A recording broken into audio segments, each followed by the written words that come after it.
Thursday morning breakfast வந்து பச்சை பயிரில் கிரேவி, அதுக்கப்புறம் சப்பாத்தி. ஆஃப்டர்நூன் லஞ்ச் கீரை மட்டும் பொரியல் மட்டும் பண்ணிட்டேன். ஸோ அதை ரைஸோட மிக்ஸ் பண்ணி கொடுத்துட்டேன் குழந்தைக்கு. ஸோ நைட்டு வந்து டின்னர் வந்து பேட்டி மாதிரி கொஞ்சம் டிஃப்ரெண்ட்டாக சப்பாத்தியில் ஸ்டஃப் பண்ணுறி சாப்பிட்ற மாதிரி ரெடி பண்ணேன். ஸோ ஃபஸ்ட்டு மார்னிங் எழுந்தோடனே சப்பாத்தி மாவு போட்டுட்டு கொஞ்சம் தண்ணி ஊற்றி சால்ட் சேர்த்துட்டு பிசைய ஆரம்பிச்சிட்டேன். ஸோ ஃபஸ்ட்டு அதை மட்டும் பிசைஞ்சு எடுத்து வச்சுட்டு, இந்த கிரேவிக்கு வந்து நான் வந்து வெங்காயம், தக்காளி, வெங்காயம் வந்து ஒரு பெரிய 2 வெங்காயம், ஒரு சின்ன தக்காளி, இஞ்சி பூண்டு பேஸ்ட் எல்லாத்தையும் சேர்த்து அரைச்சிட்டு, எண்ணெய் சேர்த்துட்டு, கொஞ்சோண்டு சோம்பு, அதுக்கப்புறமா இந்த அரைச்சி வச்ச பேஸ்ட்டை சேர்த்துட்டு, இதை வந்து மூடி போட்டு நல்லா குக் பண்ணோம். அதுக்கப்புறமா இதில் கொஞ்சம் மஞ்சத்தூள், குழம்புத்தூள், அதுக்கப்புறமா தனியாத்தூள் சேர்த்துருக்கேன். மசாலா வந்து நம்ம சாய்ஸ் தான், கரம் மசாலா கூட சேர்த்துக்கலாம். அதுக்கப்புறமா இதை ஒரு வாட்டி நல்லா மிக்ஸ் பண்ணிவிட்டு, இதில் வந்து நான் வந்து பச்சை பயிறு, வாஷ் பண்ண பச்சை பயிறு அப்படியே சேர்த்துருக்கேன், வேக வைக்காதது தான்.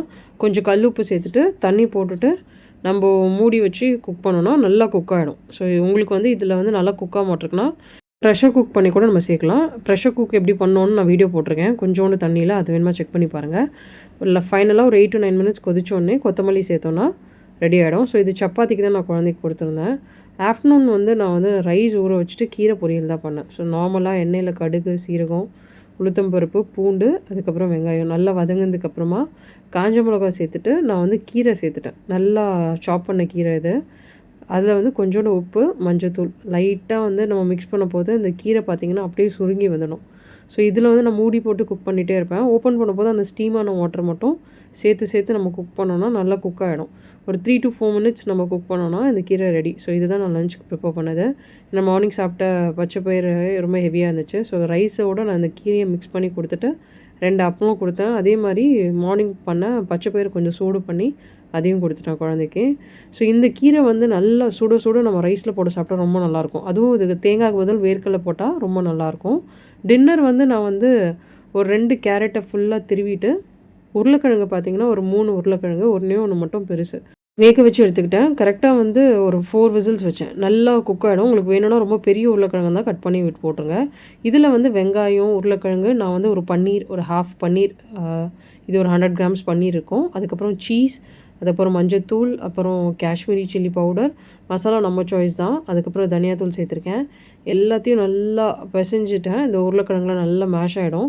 ஸோ இது வந்து நான் வந்து சப்பாத்திக்கு வந்து ஸ்டஃப் பண்ணி கொடுக்குற மாதிரி தான் ரெடி பண்ணேன். ஸோ ஃபஸ்ட்டு சப்பாத்தியெல்லாம் போட்டு எடுத்து வச்சுட்டு, அதுக்கப்புறமா வந்து பேட்டி வந்து டிப் பண்ணதுக்கு கார்ன்ஃப்ளவர் வந்து ஒரு 2 ஸ்பூன் எடுத்திருக்கேன். அதுக்கப்புறம் கோதுமை மாவு வந்து ஒரு 1.5 டேபிள் ஸ்பூன் எடுத்திருக்கேன். ஸோ இதில் கொஞ்சம் சால்ட் சேர்த்துட்டு தண்ணி ஊற்றி ஃபஸ்ட்டு திக்காக பிசைஞ்சுக்கோங்க. அப்புறம் அந்த கட்டியெல்லாம் ஆகாது. அதுக்கப்புறம் நல்லா தண்ணி ஊற்றி நல்லா தண்ணியாக மிக்ஸ் பண்ணி வச்சிட வேண்டியதான். இதுக்கப்புறமா வந்து அந்த உருளைக்கிழங்கு, வெஜிடபிள்ஸ், அதுக்கப்புறம் அந்த பன்னீர், சீஸ்லாம் போட்டதை உங்களுக்கு என்ன ஷேப் வேணுமோ இது பண்ணிவிட்டு, இதை வந்து சப்பாத்தி, அதுக்கப்புறம் அந்த கார்ன்ஃப்ளவர் லிக்விட் செஞ்சு வச்சுருக்கோம்ல, அதுக்குள்ளே போட்டுட்டு டிப் பண்ணி பிரெட் க்ரம்ஸ்குள்ளே போட்டுட்டு மறுபடியும் வந்து நம்ம எண்ணெயில் போட்டு பொரிக்க வேண்டியது தான். மோஸ்ட்டாக இது வந்து ஒரு 4-5 செஞ்சு வச்சு எண்ணெயில் பொரிச்சிடுங்க. ஏன்னா எண்ணெய்க்குள்ளே வந்து ஃபுல்லாக அந்த கருப்பாக அந்த கோதுமை பிரெட் க்ரம்ஸ் வந்து செட்டில் ஆகிடும். ஸோ அதனால் பெட்டர் ஒரு 4-5 அட் அ டைம் போட்டு நீங்கள் பொரிச்சு எடுத்திங்கன்னா பெட்டர். நீங்கள் ரவுண்ட் ஷேப்பில் போட்டு எடுக்கலாம், என்ன ஷேப்பில் வேணுமோ போட்டு எடுக்கலாம்.